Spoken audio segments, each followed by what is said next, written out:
Loredane, ça me fait plaisir d'être à nouveau dans ce temps de partage, notre partage sur les valeurs, ou nos partages, puisqu'on en aura plusieurs. Et aujourd'hui, c'est l'encouragement. Alors, tout de suite, je te laisse la parole. Ça te fait penser à quoi, l'encouragement? Alors l'encouragement, ça me fait penser à ces phrases qu'on entend souvent quand on est dans l'église, hein, le fait de s'encourager les uns les autres. Il y a aussi ces prières d'encouragement où on pense à des personnes qui traversent des moments qui sont plus ou moins compliqués. Donc c'est à ça que ça me fait penser, à cette posture aussi qu'on ait pour être là pour les autres, pour les accompagner. Ça me fait aussi penser à une forme d'intelligence émotionnelle, relationnelle qu'il faut aussi mettre en avant. Parce que quand quelqu'un, je parle pour moi par exemple, quand je peux vivre quelque chose de difficile, quelqu'un qui va me dire je comprends, non, tu ne comprends pas parce que tu ne le vis pas. Voilà, donc je pense que c'est aussi comment est-ce qu'on arrive à encourager, à être là pour l'autre, dans la bonne position, à la juste distance. En tout cas, c'est à tout ça que ça me fait penser. Et donc, encourager, c'est pas forcément dire je comprends. Oui. D'accord. Je prends parfois ce petit livret sur les valeurs. Ouais. Voilà, on nous propose dans ce livret des valeurs, ça existe avec un coffret vraiment très sympa pour que les gens chez eux, en groupe, puissent vivre ces temps de partage. Et on suit le même ordre que celui du livret. Donc c'est notre 4e rencontre. Je le montre maintenant parce que je vais, une fois n'est pas coutume, utiliser un verset biblique qui est dans ce livret. Okay. Avant d'y arriver, je te pose une question, tu n'es même pas obligé d'y répondre, si tu ne sais pas quoi répondre.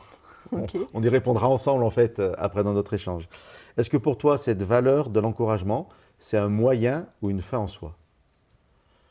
Alors, c'est très clair dans ma tête, quand je dis ça. Peut-être pas du tout pour toi quand tu entends la question. C'est les deux. C'est les deux. Donc, tu comprenais la question quand même? Ben, en tout cas... D'accord. Pour moi, on a déjà vu l'amour. Oui. C'est une fin en soi. La confiance, ça peut être les deux. C'est un moyen d'arriver à quelque chose, mais ça peut être aussi une fin en soi. On doit vivre dans la confiance. Le pardon, je ne sais pas, c'est peut-être un moyen. C'est une finalité aussi, mais toi, c'est une ouverture, le pardon. Ouais, j'ai dit à la fin de notre partage du pardon que pardonner, c'est ne pas enfermer l'autre dans un acte qu'il aurait commis, dans une erreur, dans une faute, qu'il condamnerait à vie. De toute façon, toi, tu es défini que par ça, tu vois. En fait, pardonner, c'est laisser une ouverture, tu peux changer. Donc, c'est peut-être aussi un moyen, mais une fin. Enfin, voilà. L'encouragement, pour moi, c'est vraiment peut-être un moyen. Okay. Donc, le texte qui était proposé dans le livret, enfin dans le fascicule, le livret, oui, c'est ça que j'ai montré. C'est un texte de la 2e lettre de Paul aux Corinthiens. On avait lu dans notre partage sur l'amour un passage de la 1re lettre de Paul, donc il y en a 2. Donc on dit 1 Corinthien pour la 1re lettre, 2 Corinthiens pour la seconde. Là, c'est le chapitre 2. Chapitre 2. Et quelqu'un qui aurait fait une faute, et Paul parle de notre attitude envers cette personne. Alors c'est intéressant, parce que mon paragraphe, je ne lirai pas tout, mais les éditeurs de la Bible ont donné un titre au paragraphe. Et là, le titre, c'est « Pardonner aux coupables ». C'est intéressant, tu vois, parce qu'on a déjà fait la valeur du pardon. Et puis, on verra dans la lecture que Paul parle de l'amour, 2e valeur qu'on a vue. Bon, je suis content parce que ça apporte de l'eau au moulin. Quand je disais, de toute façon, toutes ces valeurs, on ne peut pas les voir séparément. Il y a un jeu de miroir entre elles. Et je te rappelle que tout au début, quand on a parlé de l'amour, on a parlé de Dieu, on a dit que c'est difficile de définir Dieu, mais qu'en même temps, toutes ces valeurs, elles nous aideront à mieux saisir Dieu. Donc c'est intéressant de le rappeler là, parce que peut-être en fait que Dieu nous encourage aussi. Alors voilà, si quelqu'un a été une cause de tristesse, il a fait des choses qu'il ne fallait pas. Il suffit pour un tel homme du blâme qui lui a été infligé par le plus grand nombre. Donc voilà, vous avez montré à cette personne qu'elle avait fait quelque chose de mal, vous lui avez dit, vous avez signifié que ce n'était pas bien. Ça, c'est super important. On ne dit pas c'est pas grave, on dit non, ce que tu as fait, c'est pas possible. Donc voilà, là, il y a eu un blâme. Bon, le mot est peut-être un peu vieillot, mais en tout cas, on le comprend. De sorte que vous devez bien plutôt lui faire grâce et l'encourager, de peur qu'il ne soit accablé par une tristesse excessive. Je vous encourage donc à faire prévaloir l'amour envers lui. Je trouve ce texte vraiment très sympa. Et donc, c'est ce que je viens juste de dire, c'est lié au pardon, et du coup, c'est une expression de l'amour. Alors, je trouve intéressant cette notion d'encouragement dans ce texte-là. Après, bon, je te laisse peut-être réagir toi. en fait, arrêtez de l'accabler. Bon, c'est bon, il a compris, mais votre attitude va être un encouragement. Et c'est dans ce sens-là où moi je réponds à la question. Pour moi, l'encouragement, peut-être plus que d'autres valeurs, c'est vraiment un moyen.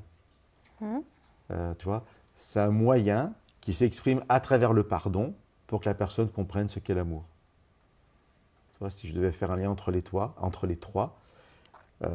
voilà. Si je te pardonne, ça t'encourage. Ouais, je ne t'ai pas enfermé dans quelque chose et du coup, j'exprime ici l'amour. Et là, on est en train de poser ce que peut être l'amour, justement, et ce que peut être Dieu. Tu veux réagir par rapport à ça?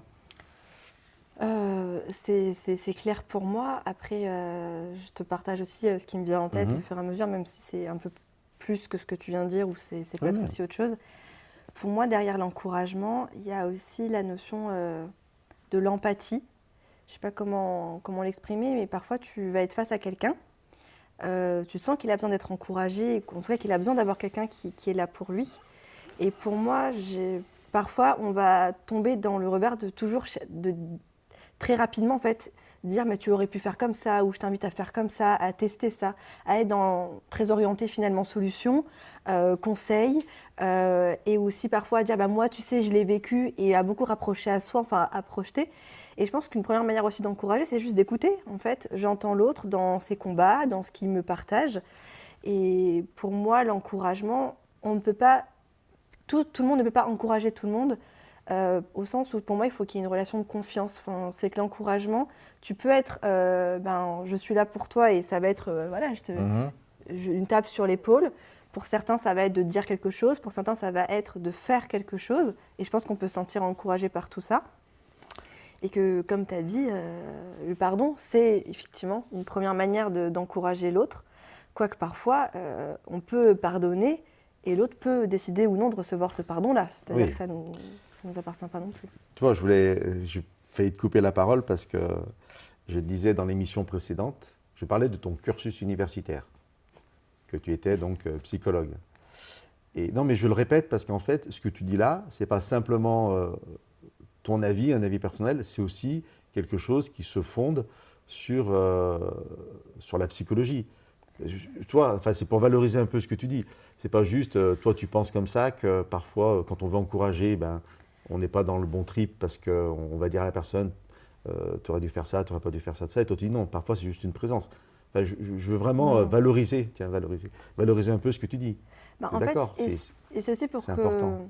Sous prétexte de dire, j'ai voulu l'encourager ou je t'encourage, je t'exhorte. En fait, c'est que moi, c'est quelque chose qui est important pour moi, mais on est responsable de tout ce qu'on va dire. Et que parfois, en fait, les mots, il faut aussi bien les choisir. Et que sous la posture de l'encouragement ou de montrer un petit peu qu'on est là, ça peut être intrusif. Ça peut être aussi mal reçu. Et il y a des situations que moi, j'ai rencontrées où la personne a dit « j'ai pas compris pourquoi elle m'a dit ça » ou je me suis trouvée jugée. Je me suis je vis quelque chose qui est compliqué pour moi, j'ai peut-être fait des erreurs et en fait on me juge, on m'encourage pas. Alors que pourtant quand on va après en discuter avec la personne, elle disait pas du tout. Moi j'ai vraiment voulu l'encourager, lui montrer que ça faisait écho à telle ou telle chose. Et alors que pour moi c'est l'encouragement, je pense qu'on peut tous encourager. Et c'est parfois aussi être conscient que quand la personne vit quelque chose qui est très compliqué, juste écouter, ça peut déjà être un encouragement merveilleux. Elle n'a pas d'espace et là on lui dit je te juge pas, je te donne pas des solutions, juste j'entends que toi c'est une souffrance, un combat ou ce qu'on veut derrière et je pense que c'est une première aussi manière d'encourager. Ouais, tu vois, c'est intéressant parce qu'il y a un proverbe qui dit la fin justifie les moyens et toi tu es en train de dire faut quand même faire attention à la façon dont on emploie les moyens et tout se justifie pas en fait. C'est ça que tu dis. Oui, parce que quand dans la manière d'encourager, pardon. Oui, parce que si ton but c'est d'encourager, il y a celui, tu vois, on parle. Ton but c'est de parler, mais c'est aussi que j'entende. Donc en fait, quand on encourage quelqu'un, le but c'est de l'encourager, mais que la personne se sente aussi encouragée. Oui. Donc en fait, si c'est le mauvais canal ou si c'est la mauvaise manière de faire, la fin n'est pas atteinte, malgré le moyen qu'on aura choisi. Tout à fait. Alors c'est bien parce qu'on sensibilise peut-être des personnes à une autre façon d'encourager. Tu as parlé d'empathie, participation à la souffrance d'autrui. Ça, c'est la définition la plus simple du dictionnaire. C'est un mot d'origine grecque. Question à 10 €. Aïe. Ne stresse pas. Quel est quasiment le synonyme, même si dans le langage courant, c'est peut-être un mot qu'on emploie un peu différemment, mais le synonyme qui sera un mot français d'origine latine. Compassion. Ah, bravo. Nous n'avons pas répété. Hein. C'est du direct. Compassion, effectivement. Alors voilà, on a ces deux mots-là. Toi, tu avais parlé d'empathie. On peut rajouter compassion, souffrir avec. Voilà, je trouve que c'est vraiment, ça fait écho à ce que tu as dit en fait. C'est une présence, compatir, être dans l'empathie. Je crois qu'il n'y a pas de verbe pour ça. C'est une présence qui accompagne, mais qui forcément ne donne pas la solution au problème de la personne. Et puis moi, Ou qui ne l'enferme pas en tout cas dans quelque chose. Je suis très sensible au fait de... Je pense qu'agir avec empathie, avoir de l'empathie, c'est... Enfin, la compassion, c'est vraiment ça, souffrir avec. Et alors que parfois la personne... Tu fais une différence, pardon, je te Oui, coupe pour la moi, parole. je fais vraiment une différence. Alors vas-y. Compassion, souffrir avec. Toi, tu pleures avec la personne? Oui, alors que pourtant, parfois la personne, je trouve que c'est parfois un peu dévaloriser ce que la personne fait, dire je souffre avec toi. Non, parce que c'est pas toi qui vis en fait, tu peux pas comprendre. Et tu peux être là, tu peux essayer de comprendre, mais tu ne l'as pas vécu. Après, ça, c'est des réflexes que moi j'ai. Et effectivement, si je rapporte à ce qu'on peut vivre dans l'Église ou avec Dieu, quand on encourage quelqu'un, on ne demande pas à la personne de souffrir avec. On ne te demande pas de souffrir avec la personne qui souffre, on se demande d'être là et d'être un peu une main tendue qui va lui dire tu souffres, viens, je suis là, de quoi tu as besoin en fait, comment je peux être là pour toi. Et pour moi, souffrir avec, c'est peut-être un peu péjoratif, mais dans la manière dont moi je pense. C'est que moi. Hein, oui, mais en tout cas, c'est des éléments de réflexion pour l'encouragement. Pour l'encouragement. Et puis, quelque part, ça m'arrange bien ce que tu dis, parce que moi, je vais faire un lien avec le texte que j'ai choisi. Donc un deuxième texte, voilà, qui ne va pas nous aider à définir l'encouragement, parce que j'ai vraiment, moi, pris l'encouragement comme un moyen. Donc, le texte, a priori, ne semble pas lié à ça, mais j'espère bien qu'on arrivera à faire un lien. 2 Corinthiens, donc on est dans la même lettre de Paul, hein, la deuxième lettre de Paul à l'église qui est dans la ville de Corinthe, chapitre 7, et c'est le verset 10. Ça fait partie des versets que je trouve très interpellants. La tristesse, selon Dieu, produit un changement radical qui mène au salut et que l'on ne regrette pas, tandis que la tristesse du monde produit la mort. Je relis. La tristesse, selon Dieu, nous amène à changer complètement si on est avec Dieu. Et ça, on ne le regrette pas parce que ça amène au salut. Versus, contre... j'oppose à ça la tristesse du monde qui produit la mort. Du coup, le mot salut, je le remplacerai par vie. À un moment, on est dans un état terrible, qui ici est appelé la tristesse. Alors je vais être très, très cru, c'est terrible, mais ça conduit au suicide, à la mort, quoi. Alors, pas forcément suicide, on peut être des morts vivants aussi. En fait, on vit plus pleinement parce qu'il y a une tristesse qui est là, qui est terrible. Et puis il y en a une autre, ou la même, je ne sais pas, ouais, ça peut être la même aussi, mais on a le privilège de pouvoir rencontrer Dieu. Et du coup, ça va nous mener à la vie parce qu'on va pouvoir changer de vie à partir de là.